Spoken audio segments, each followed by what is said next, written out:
Alright, we are back for Lesson 2 review.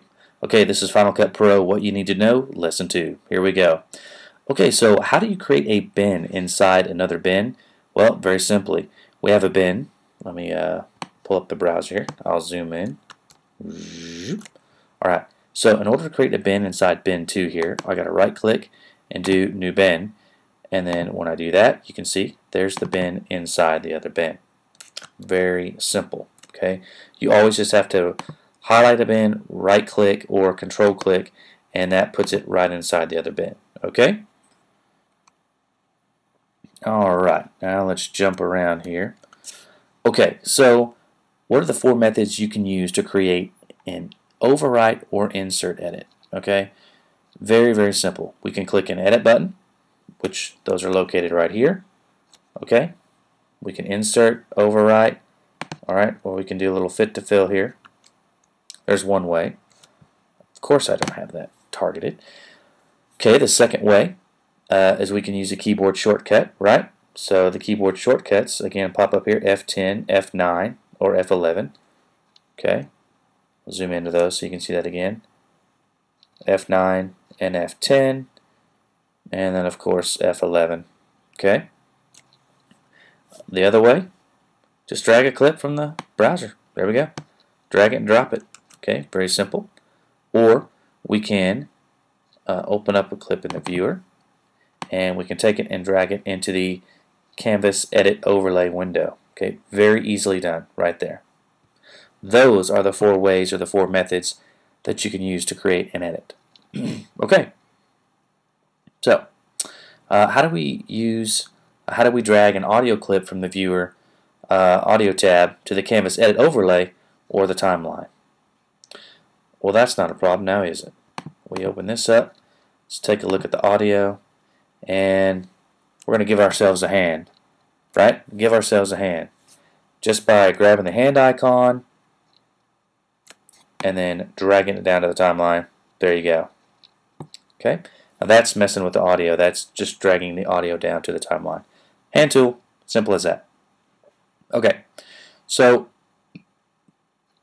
what are the keyboard shortcuts to zoom in to or out of an area of a timeline?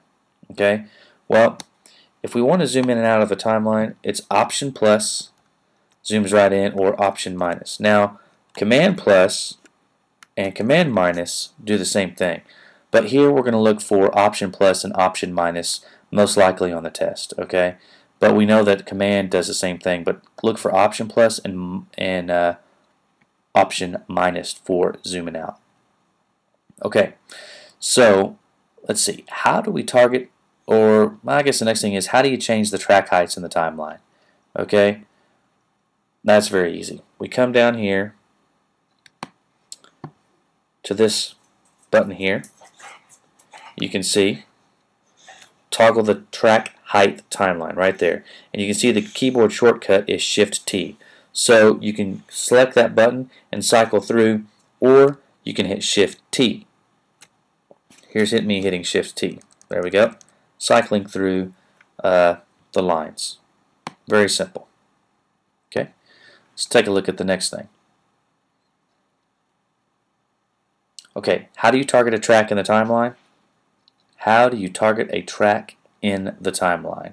Okay, think about that for a second. Alright, all we got to do, drag a source to the control track. Boom, just like that. Let's see, I want to go back down to track 1. Just drag it down there. Now I'm targeted. Very simple. Just drag it. That's how you target. Okay. Now, how do controls in the timeline patch panel turn off or on the video and sound of individual tracks? Or excuse me, what controls in the timeline patch panel turn off or on the video and sound of individual tracks? I think that's very easy. The track visibility controls. Okay, I don't want to turn that off because I'm going to lose my render, but if I do this, see, it turns off the tracks. I could turn off the video track, but if I do that, I'll be hosed, and I don't want to do that right now. I actually won't be hosed, I just don't have to re-render on the laptop.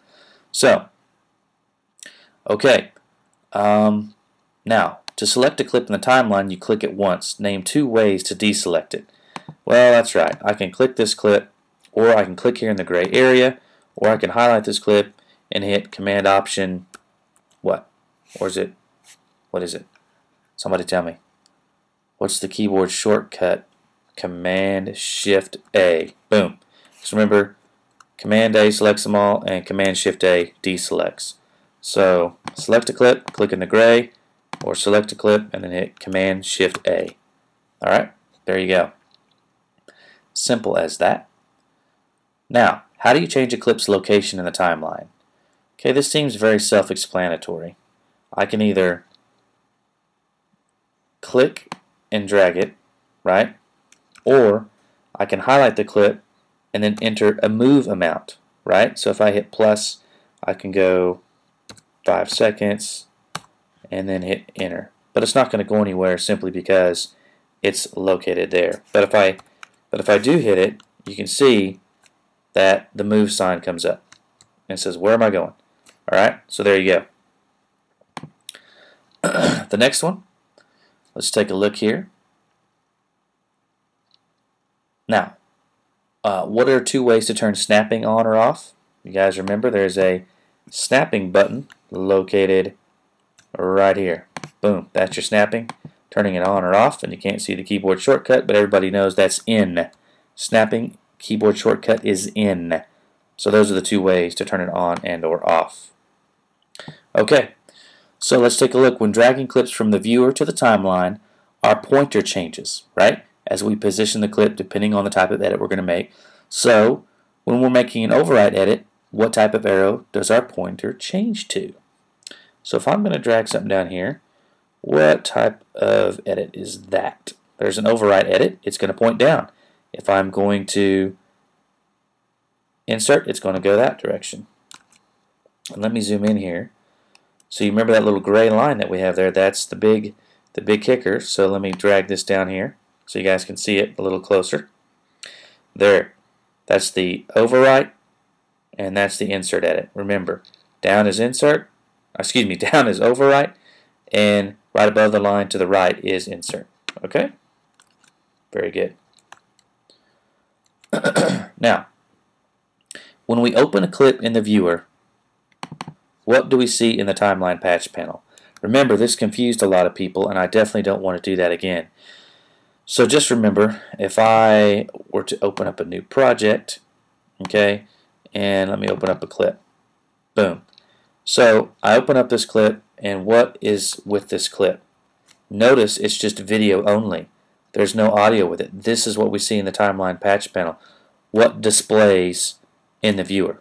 It gives us a reference to what the clip is. Okay, so it is the representative source tracks from the clip. So it just, hello, I'm a clip, and here's my representative, video 1. Okay, it's just that easy.